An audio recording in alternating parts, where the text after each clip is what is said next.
warahmatullahi wabarakatuh. Alhamdulillahirrabbilalamin. Wassalatu wassalamu ala sayyidil mursalin wa ala alihi wa sahbihi ajma'in.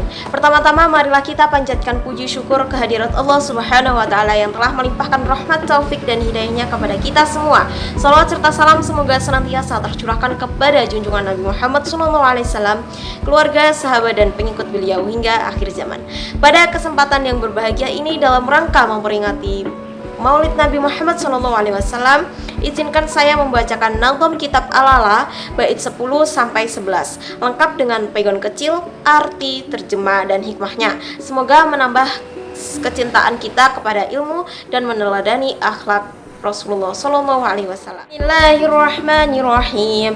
Fasadun kabirun alimun mutahatikun wa akbaru minhu jahilun mutanassikun huma fitnatun fil alamina azimatun liman bihi ma fi dinihi yatamassaku.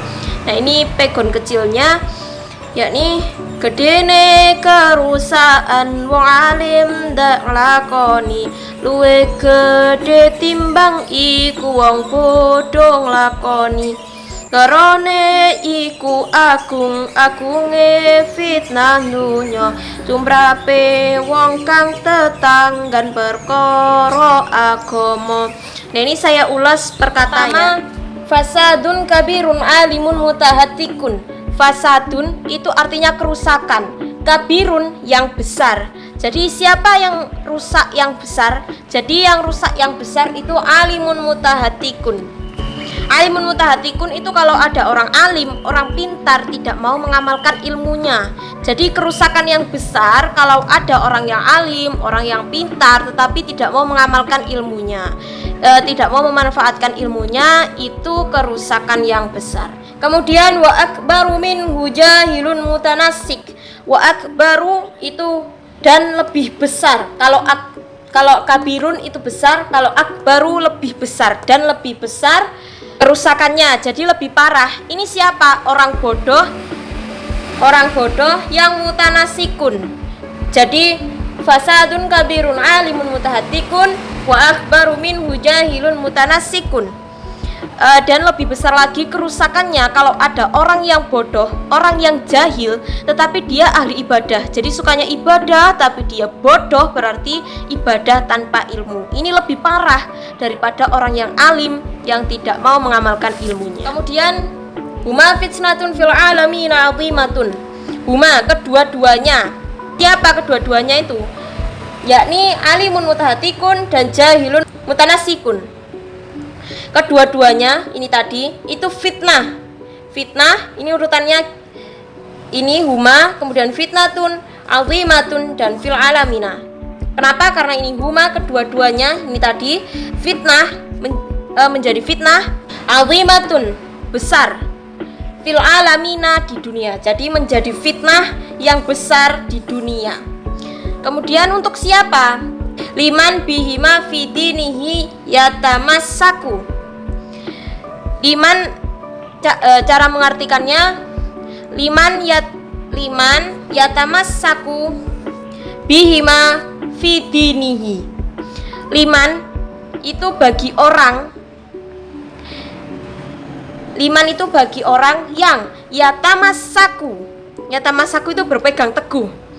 Bihima dengan kedua-duanya yang tadi, yakni alimun mutahatikun dan jahilun mutanassikun.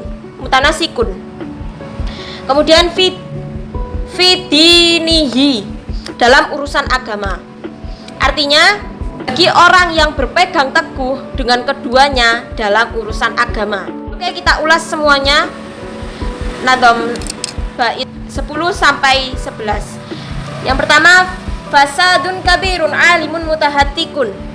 Gedene kerusakan wong alim ndak nglakoni. Jadi kerusakan yang besar kalau ada orang yang alim tidak mau mengamalkan ilmunya. Kemudian wa akbaru minhu jahilun mutanassikun. Luwih gede timbang iku wong bodho nglakoni. Dan lebih rusak lagi, lebih besar lagi kerusakannya kalau ada orang jahil ya tetapi ahli ibadah, berarti dia ibadah tanpa ilmu. Kemudian huma fitnatun fil alamina azimatun, kerone iku agung-agunge fitnah dunya. Kedua-duanya tadi yakni alimun mutahatikun dan jahilun mutanasikun itu menjadi fitnah yang besar di dunia, fil alamina. Kemudian yang ini liman bihima fi dinihi yatamassaku, untuk siapa? Untuk orang yang berpegang teguh dengan keduanya.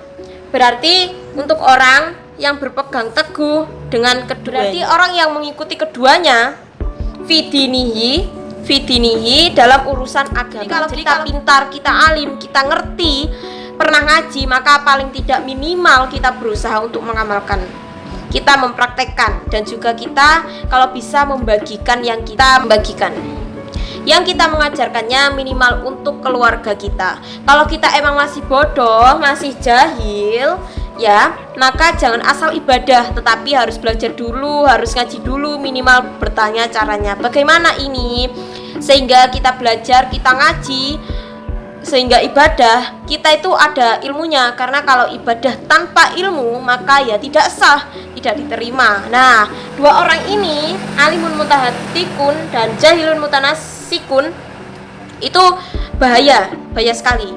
Kenapa bahaya? Karena kalau sampai diikuti oleh orang-orang yang memiliki pengikut atau punya jamaah, itu bahaya karena nantinya mengikuti orang yang alim tetapi tidak mau mengamalkannya. Berarti seenaknya sendiri, atau mengikuti orang yang bodoh, yang ahli ibadah, jadi lebih bahaya. Karena mereka ahli ibadah, rajin, khusyuk, tetapi tidak ada ilmunya, berarti tanpa ada dasar, berarti yang ngawur, seenaknya sendiri. Maka antara ilmu dengan amal ini harus seimbang. Kita berilmu, kita beramal, kita sudah tahu, kita praktekkan. Kalau belum tahu, kita belajar, kita ngaji, kita bertanya. Jadi seperti itu. Demikian pembacaan Nazm Al-Lala bait 10-11 beserta arti dan hikmahnya. Semoga apa yang saya sampaikan bermanfaat, menjadi pengingat bagi diri saya pribadi dan memberi keberkahan untuk kita semua. Marilah kita terus meneladani akhlak Rasulullah SAW serta menjadikan ilmu sebagai cahaya dalam kehidupan. Akhirul kalam, wassalamualaikum warahmatullahi wabarakatuh.